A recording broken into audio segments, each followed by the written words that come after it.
السلام عليكم. سوق بنسودة فاس، سوق ديال الحوالة. 5 ديال الشناقة اللي تقبطوا هاد النهار وداوهم يديروا معاهم استجواب. علاش؟ لحقاش خرقوا القانون اللي خرجته الدولة المستعجل لمحاربة الشناقة.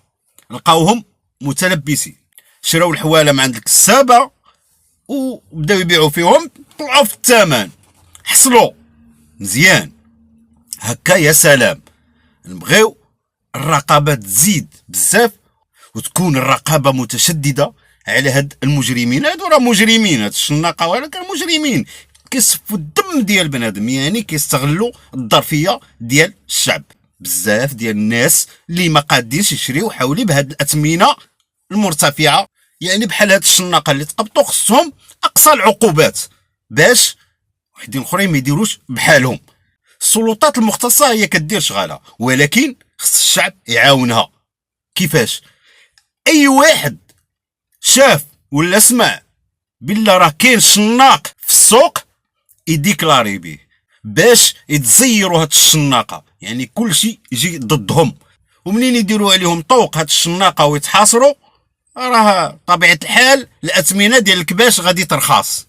وبالنسبه لبعض الناس اللي غادي يحماقوا باش يشريو الحولي، يعرفوا بالله راه حتى حاجه ما دايمه، والدوام من الله سبحانه وتعالى، والارزاق بيد الله. يعني رزقك راه مضمون عند الله سبحانه وتعالى غدا، يعني غير عبدو اليوم وغدا راه رزقك مضمون عنده. بحال هاد الفاجعه اللي وقعت في فاس، اللي عماره كامله طاحت وماتوا فيها 14 ديال الناس. الله يرحمهم ويرحم جميع اموات المسلمين. يعني هاد الناس مساكن اللي ماتوا الله يرحمهم كانوا تا هما كيوجدوا العيد، ها اللي شرا، ها اللي عاد غيدبر على الفلوس باش يشري العيد، كل واحد المهم كيفاش الظرفيه ديالو كانت. هما ماتوا الله يرحمهم، العيد ما وصلولوش. يعني الناس خصها تفكر بالله راه الموت كاينه وحتى واحد ما غيفلت منها، والدنيا ما دايما حتى شي واحد، الدوام لله سبحانه وتعالى وكل شي فايت. الانسان ما تكونش عنده هاد اللهفه طيران. كاين اللي كيبيع حوايجو، كاين اللي كيدير كريدي بالربا، كاين اللي كيتسلف من عند اي واحد، المهم خصو يجمع الفلوس باش يشري الحولي. ما عندكش ما تعيطش، صافي تسالات القصه.